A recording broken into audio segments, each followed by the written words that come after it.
بسم اللہ الرحمن الرحیم۔ منکرات سے روکنے کا دوسرا درجہ۔ اس حدیث میں حضور پاک صلی اللہ علیہ وسلم نے برائی سے روکنے کا دوسرا درجہ یہ بیان فرمایا کہ اگر اس برائی کو ہاتھ سے روکنے کی طاقت نہ ہو تو زبان سے روکو۔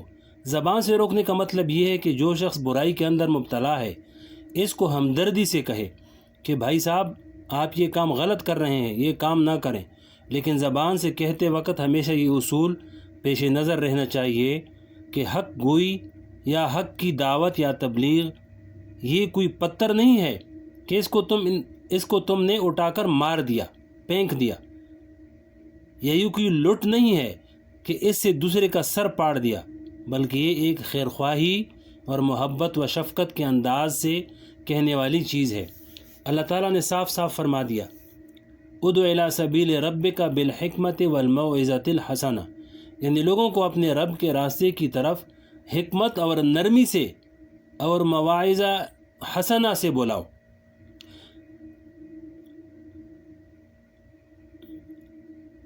فرمایا کہ جب اللہ تعالیٰ نے حضرت موسیٰ علیہ السلام کو فرعون کی طرف بھیجا تو حضرت موسیٰ علیہ السلام اور ہارون علیہ السلام کو تلقین کرتے ہوئے فرمایا، قولا لہ قولا لینا، اے موسیٰ اور ہارون جب تم فرعون کے پاس جاؤ تو اس سے نرمی سے بات کرنا۔ اب دیکھیے یہ تلقین فرعون کے بارے میں فرمائی جبکہ اللہ تعالیٰ کو معلوم تھا کہ یہ بدبخت راہ راست پر آنے والا نہیں ہے، یہ ضدی اور ہٹ درم ہے اور آخر وقت تک ایمان نہیں لائے گا، لیکن اس کے باوجود اس کے بارے میں حکم دیا کہ اس سے نرمی سے بات کرنا۔ میرے والد ماجد مفتی شفیع صاحب رحمۃ اللہ علیہ فرمایا کرتے تھے کہ آج تم حضرت موسیٰ علیہ السلام سے بڑھ کر مصلح نہیں ہو سکتے اور تمہارا مخالف فرعون سے بڑھ کر گمراہ نہیں ہو سکتا۔ جب ان کو نرمی سے بات کرنے کا حکم دیا گیا ہے تو پھر ہمارے لیے تو اور زیادہ واجب ہے کہ ہم نرمی سے بات کریں۔ یہ نہ ہو کہ جب دوسرے کو برائی میں مبتلا دیکھ کر زبان چلانی شروع کی تو وہ زبان تلوار بن جائے۔ آگے فرمایا کہ زبان سے روکنے کے آداب، بلکہ زبان سے روکنے کے بھی کچھ آداب ہیں، مثلا یہ کہ مجمع کے سامنے نہ کہے، اس کو رسوا اور ذلیل نہ کرے، ایسے انداز سے نہ کہے جس سے اس کو اپنی بے عزتی محسوس ہو، بلکہ تنہائی میں محبت اور شفقت اور پیار سے خیر خواہی سے سمجھائے۔ بعض لوگ یہ عذر پیش کرتے ہیں کہ آج کل لوگ نرمی سے بات نہیں مانتے، بقول کسی کے لاتوں کے بت باتوں سے نہیں مانتے۔ تو بھائی اگر وہ تمہاری بات نہیں مانتے تو تم داروغہ نہیں ہو۔ اللہ تعالیٰ کی طرف سے تمہارے اوپر یہ فریضہ عائد نہیں کیا گیا کہ تمہاری زبان سے دوسری کی ضرور اصلاح ہونی چاہیے، بلکہ تمہارا فریضہ صرف اتنا ہے کہ تم حق نیت سے، حق طریقے سے حق بات کہہ دو، پہنچاؤ، لہذا زبان سے کہتے وقت اس کی اصلاح کی نیت ہونی چاہیے۔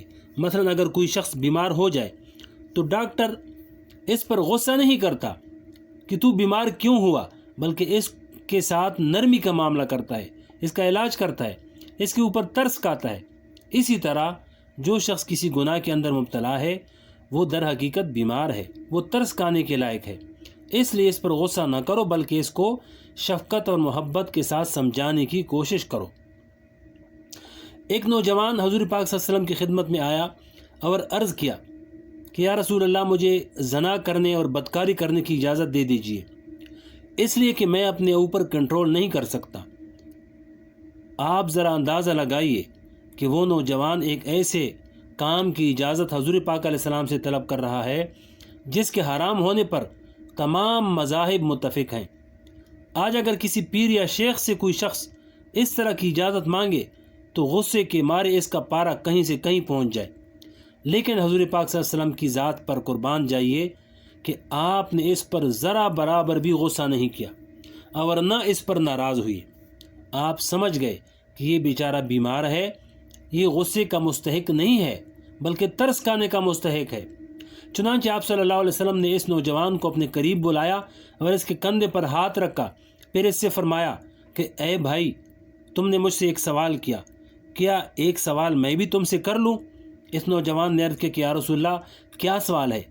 آپ نے فرمایا کہ یہ بتاؤ کہ اگر کوئی دوسرا آدمی تمہاری بہن کے ساتھ یہ معاملہ کرنا چاہے تو کیا تم اس کو پسند کرو گے؟ اس نوجوان نے کہا کہ نہیں یا رسول اللہ۔ پھر آپ نے فرمایا کہ اگر کوئی شخص تمہاری بیٹی کے ساتھ یا تمہاری ماں کے ساتھ یہ معاملہ کرنا چاہے تو کیا تم اس کو پسند کرو گے؟ اس نوجوان نے کہا کہ نہیں یا رسول اللہ، میں تو پسند نہیں کروں گا۔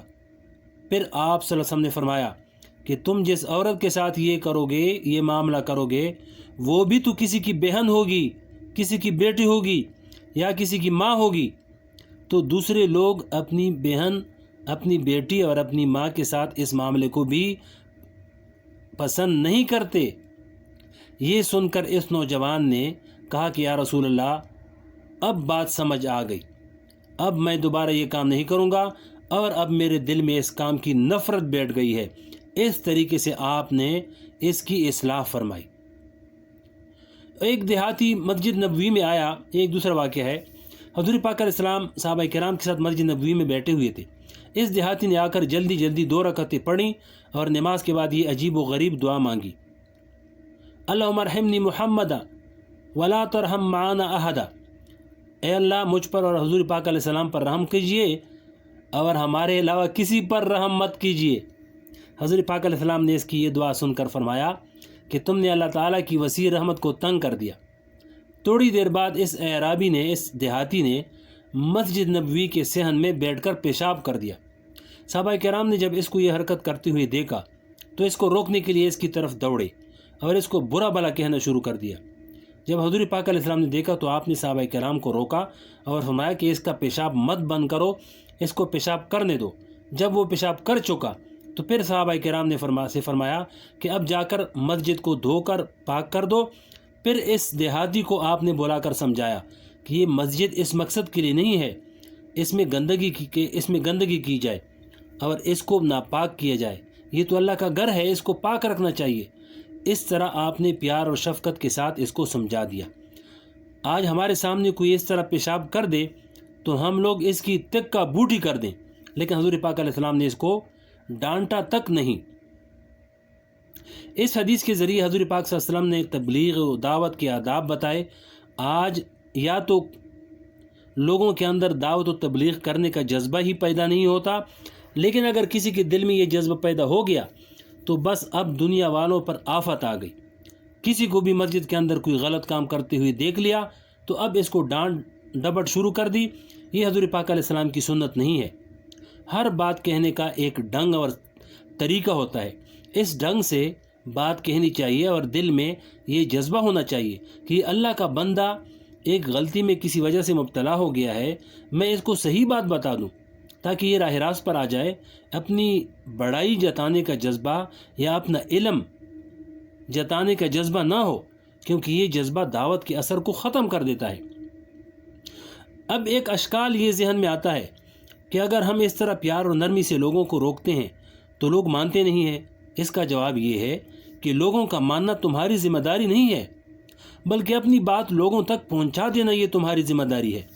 قرآن کریم میں واقعہ لکھا ہے کہ ایک قوم گمراہی میں، نافرمانی میں غرق تھی، اس کی اصلاح کی کوئی امید نہیں تھی اور ان پر اللہ تعالیٰ کا عذاب آنے والا تھا، لیکن عذاب آنے سے پہلے کچھ اللہ کے نیک بندے ان کو تبلیغ کرتے رہے اور نرمی سے سمجھاتے رہے کہ یہ کام مت کرو۔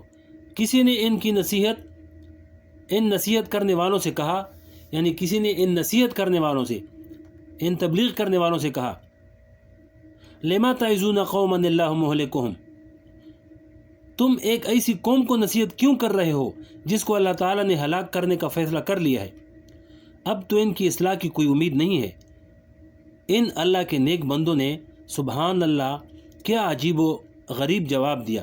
فرمایا معذرتاً الی ربکم، یعنی یہ تو ہمیں بھی معلوم ہے کہ یہ لوگ ماننے والے نہیں ہیں، ہٹ درم ہیں، بات نہیں مانیں گے، لیکن ہم ان کو نصیحت کر رہے ہیں تاکہ ہمارے لیے اللہ تعالیٰ کے سامنے کہنے کا عذر ہو جائے گا۔ جب اللہ تعالیٰ کے سامنے پیشی ہوگی اور پوچھا جائے گا کہ تمہارے سامنے یہ گناہ ہو رہے تھے، تم نے ان کو روکنے کے لیے کیا کوشش کی تھی، اس وقت ہم یہ عذر پیش کر سکیں گے کہ یا اللہ یہ گناہ ہمارے سامنے ہو رہے تھے، لیکن ہم نے اپنے طور سے ان کو سمجھانے کی کوشش کی تھی اور راہ راست پر لانے کی کوشش کی تھی، اے اللہ ہم ان کے اندر شامل نہیں تھے۔ یہ ایک دائی حق اور تبلیغ کرنے والا اپنے دل میں اس جواب دہی کے احساس کو دل میں رکھتے ہوئے دعوت دے، پھر چاہے کوئی مانے یا نہ مانے وہ انشاءاللہ بری الذمہ ہو جائے گا۔ حضرت نوح علیہ السلام 950 سال تبلیغ کرتے رہے لیکن صرف 80 آدمی مسلمان ہوئے۔ اب اس کا کوئی وبال حضرت نوح علیہ السلام پر نہیں ہوگا، اس لیے کہ مسلمان بنا دینا ان کی ذمہ داری نہیں تھی۔ اس لیے تم بھی حق بات حق نیت سے حق طریقے سے نرمی اور خیرخواہی کے جذبے سے کہہ دو، انشاءاللہ تم بری الذمہ ہو جاؤ گے۔ تجربہ یہ ہے کہ اگر آدمی لگاتار اس جذبے کے ساتھ بات کہتا رہتا ہے تو اللہ تعالی فائدہ بھی پہنچا دیتا ہے۔ اللہ سے دعا ہے کہ اللہ عمل کرنے کی توفیق نصیب فرمائے۔